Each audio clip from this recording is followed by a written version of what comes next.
nations will take them and bring them to their own place, and Israel will take possession of the nations and make them male and female servants in the Lord's land. They will make captives of their captors and rule over their oppressors.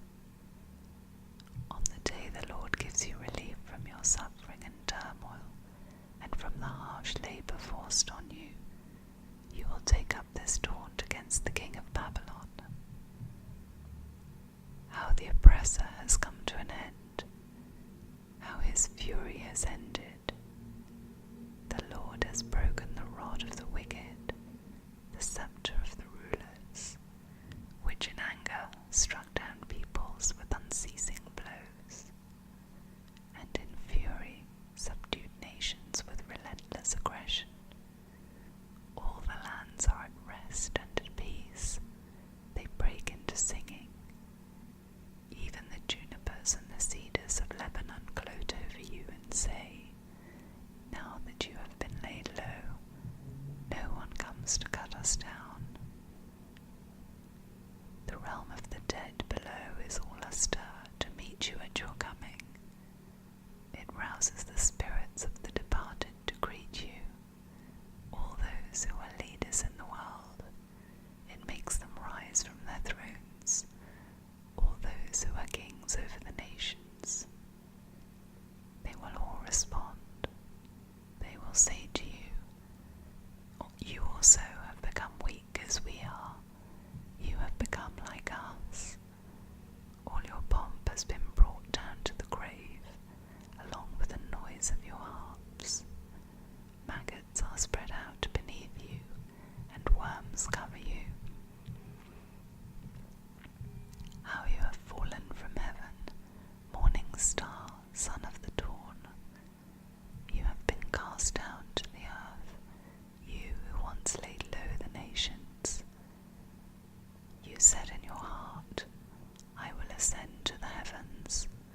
I will raise my throne above the stars of God. I will sit enthroned on the Mount of Assembly, on the utmost heights of Mount Zaphon. I will ascend above the tops of the clouds. I will make myself like the Most High.' But you are brought down to the realm of the dead, to the depths of the pit. Those who see you stare at you. They ponder your fate. Is this the man who shook the earth and made kingdoms tremble? The man who made the world a wilderness, who overthrew its cities and would not let his captives go home? All the kings of the nations lie in state, each in his own doom, but you are cast out of your doom like a rejected branch.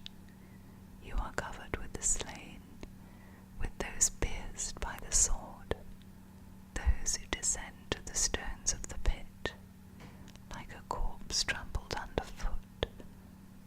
You will not join them in burial, for you have destroyed your land and killed your people. Let the offspring of the wicked never be mentioned again. Prepare a place to slaughter his children for the sins of their ancestors. They are not to rise to inherit the land and cover the earth with their cities. I will rise up against them, declares the Lord Almighty. I will wipe out Babylon's name and survivors, her offspring and descendants, declares the Lord. I will turn her into a place for owls and into swampland. I will sweep her with the broom of destruction, declares the Lord Almighty. The Lord Almighty has sworn. Surely, as I have planned, so it will be, and as I have purposed, so it will happen. I will crush the Assyrian in my land. On my mountains I will trample him down. His yoke will be taken from my people, and his burden removed from their shoulders. This is the plan determined for the whole world. This is the hand stretched out over all nations. For the Lord Almighty has purposed, and who can thwart him? His hand is stretched out, and who can turn it back?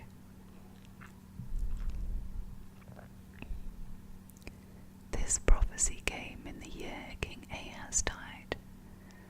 Do not rejoice, all you Philistines, that the rod that struck you is broken. From the root of that snake will spring up a viper. Its fruit will be a darting, venomous serpent. The poorest of the poor will find pasture, and the needy will lie down in safety. But your root I will destroy by famine. It will slay your survivors. Wail, you gate, howl, you city, melt away, all you Philistines. A cloud of smoke comes from the north. There is not a straggler in its ranks. What answer shall be given to the envoys of that nation? The Lord has established Zion, and in her his afflicted people will find refuge.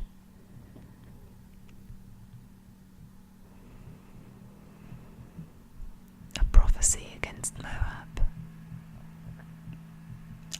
In Moab is ruined, destroyed in a night. Kir in Moab is ruined, destroyed in a night. Dibon goes up to its temple, to its high places to weep.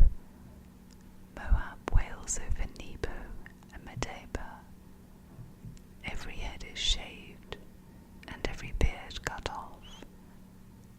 In the streets they wear sackcloth. On the roofs and in the public squares they all wail, prostrate with weeping. Heshbon and Elealeh cry out. Their voices are heard all the way to Jahaz. Therefore the armed men of Moab cry out, and their hearts are faint. My heart cries out over Moab. Her fugitives flee as far as Zoar, as far as Eglath Shelishah. They go up to the hill to Luith, weeping as they go. On the road to Horonaim, they lament their destruction. The waters of Nimrim are dried up, and the grass is withered. The vegetation is gone, and nothing green is left. So the wealth they have acquired and stored up, they carry away to the ravine of the populace. Their outcry echoes along the border of Moab. Their wailing reaches as far as Eglaim, their lamentation as far as Beer Elim. The waters of Timon are full of blood, but I will bring still more upon Timon, a lion upon the fugitives of Moab, and upon those who remain in the land.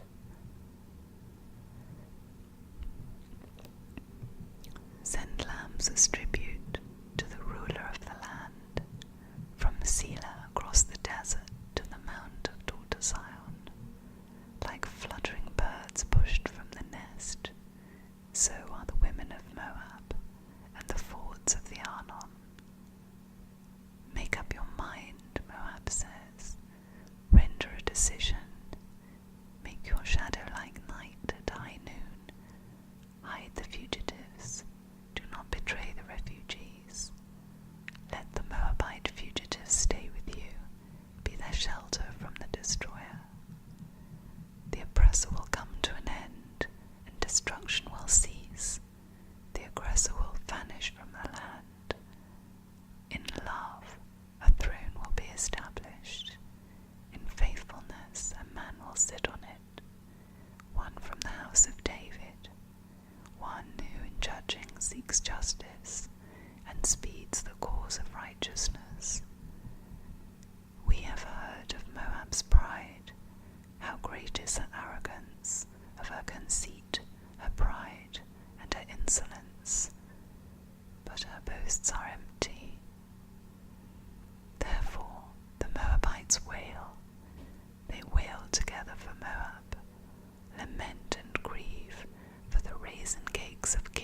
Hareseth. The fields of Heshbon wither, the vines of Sibmah also. The rulers of the nations have trampled down their choicest vines, which once reached Sazah and spread toward the desert. Their shoots spread out and went as far as the sea. So I weep as Jazer weeps for the vines of Sibmah, Heshbon, and Elaleah. I drench you with tears. The shouts of joy over your ripened fruit and over your harvests have been stilled. Joy and gladness are taken away from the orchards. No one sings or shouts in the vineyards. No one treads out wine at the presses. For I have put an end to the shouting.